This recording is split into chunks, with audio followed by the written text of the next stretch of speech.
Hey guys, this is Shinoo at Kinetic. Back again, it's 2025. Starting the year off with a new video talking about something I've been thinking about for a little while, and I think I've actually commented about this in some previous videos about the fact that we are living in the golden era of sports cars. There has not been, in my opinion, a better, couple of decades than these last two that we've lived through. I mean, it's unprecedented. So I wanted to kind of talk about that because even though the party is going on right now, I kind of see some clouds in the horizon that I think are going to rain on this parade, the sports car parade. And so I kind of want to talk a bit about that as well. And then offer you guys what I think is a very viable solution so that those of us who love sports cars can continue to love them, right? So having said that, let's start off with a bit of a story. I sent my Lotus Elise 111 RS out to Detroit, to Lotus of Detroit last May, and took it on an epic journey with some of my friends, a few of my fraternity brothers, who are all car guys that work in the auto industry. And it was interesting because we had an interesting selection of cars on the first portion of that trip. I ended up taking that car from Detroit all the way down to the Tail of the Dragon for this big event down there.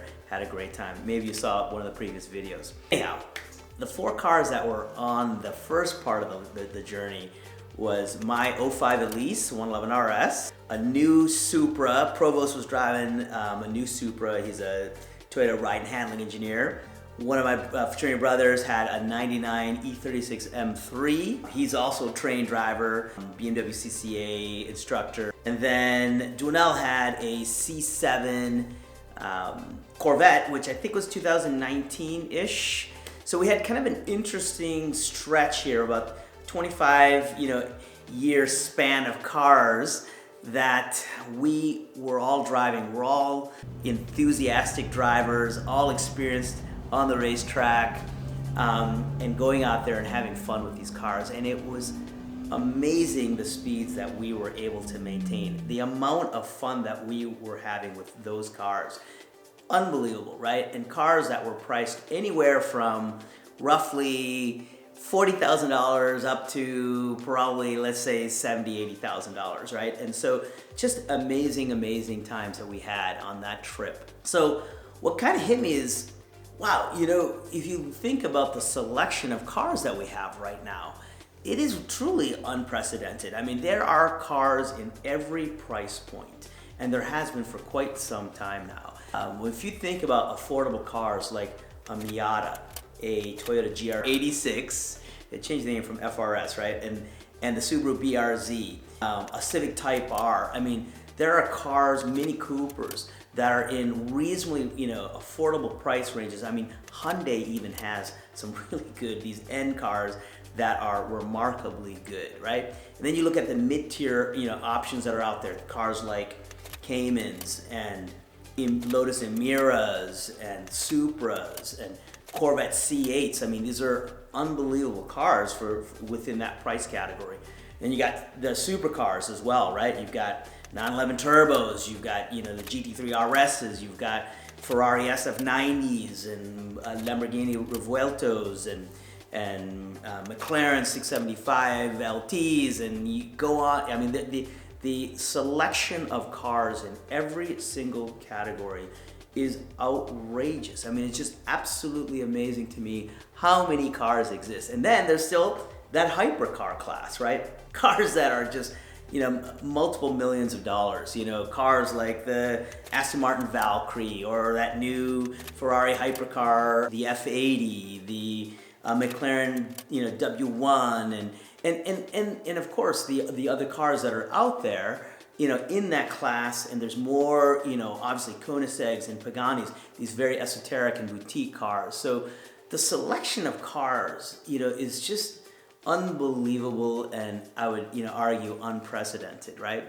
So to be an enthusiast today is a great thing. And interestingly, when I think about even my own life, when I started to buy new cars, or where I could access really good cars, it was in the early 90s. And honestly, Since then, I've had just a series of really cool cars with a great selection. You know, I grew up in the 70s and 80s.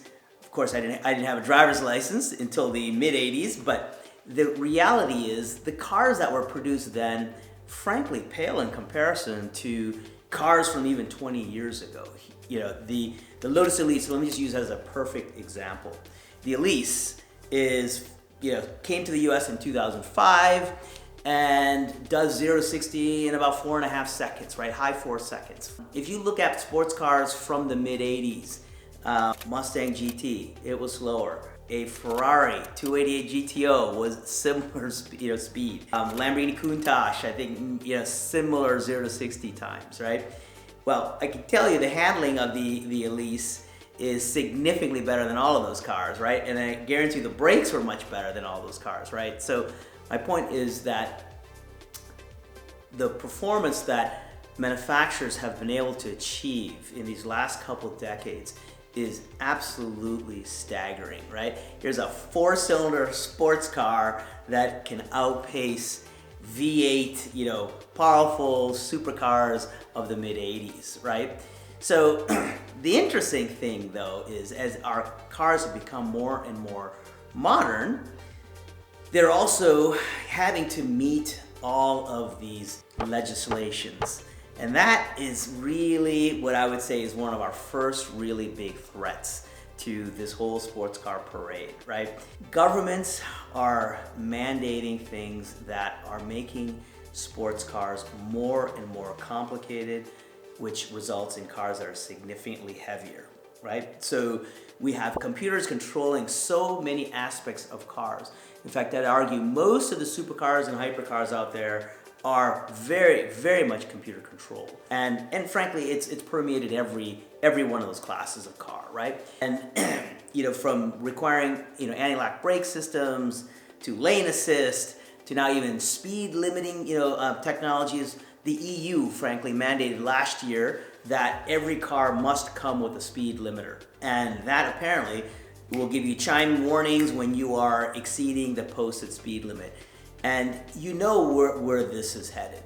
We are going to get to the point where Big Brother is actually going to have those type of speed limiters enforcing speeds on cars, right? The emissions requirements that are coming that, 2035 they're supposed to ban all ICE cars.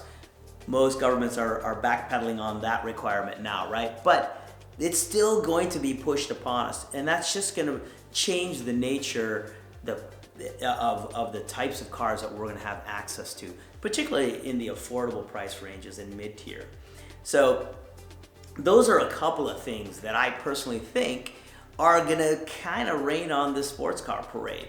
So many of these cars are so computer controlled that the joy of driving is starting to be lost, right? You're now driving a video game. You are so detached from the feel that comes from these analog cars, right? A Lotus Elise may be faster than those cars from the mid 80s, right? But at least those mid 80s cars still had a ton of feel. You still had to roll through the gears. You still had to operate a clutch.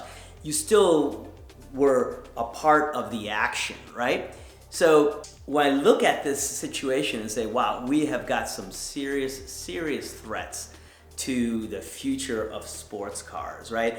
I think there's going to be a world here in maybe 50 years from now where you will only be able to drive on major freeways, certainly here in California, in a robot, right? You will not be able to drive your own car in California is my bet, and probably all of the EU as well, right? So there'll be a point at which it'll only be robots shuttling people around, and we're gonna have to be relegated to racetracks, right? It's that old story, cars obsoleted horses, right? But people still ride horses, right? And where do you find them? Typically on track and places that are off-road, right? And so the same thing I think will happen to sports cars, right? So these country club racetracks that you hear about, I mean, there's over 20 of them in North America, either in place or under construction, right? So that's going to be a place where we have to go to, right? But here's the other thing that I would, offer up as what I think is a very, very reasonable solution. That is pick yourself up an analog sports car now, okay? And here's why I say that is the right decision. If you love to drive, right? This sports car hobby has a very, very broad spectrum of enthusiasts, right? There are people who buy sports cars to go and drive on the racetrack. There are some people who buy sports cars to go to a car show and talk about the paint protection film that's on their car, right? And there's a full, spectrum of people in between all of that, right? So the reality is, if you enjoy driving the car, and particularly driving the car like I did with my brothers, in Marietta, Ohio, and down at the Tail of the Dragon, then you're gonna want to get yourself a car that is more direct, that's more analog, that is less computer controlled. And now is the time to buy them, because there are several of them out there, right? And at different price points, of course, right? You've got cars like Caterhams that are out there. You've got, I think Factory 5 makes this 818 that you could build. That's pretty lightweight and analog. The Elise, the Exige, notice the Voras, right? These are cars that you could certainly get into that are still quite analog. Then the more boutique ones like the Ariel Adams and our Draken Spider. And then, kind of even on the higher end, you've got cars like the Dallara, and you've got the BAC Mono. So these are some of those cars that are out there that I would advise you to pick up. Now, I get it. Most of you that are really watching this channel probably already have an analog car, but I would encourage you to go talk to your driving enthusiast buddy and tell them, hey, go and buy yourself an analog car before they are no longer available.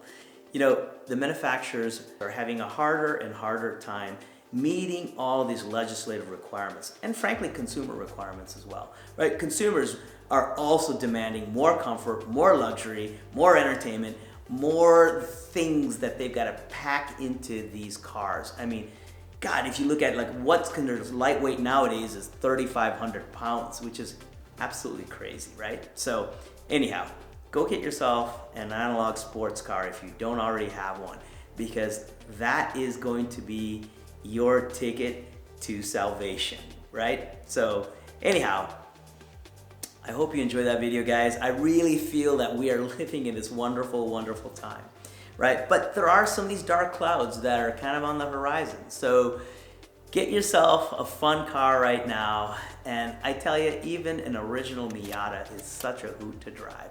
And those can be had for a song. So get out there, get yourself an analog sports car before it's too late. Thanks for watching, guys.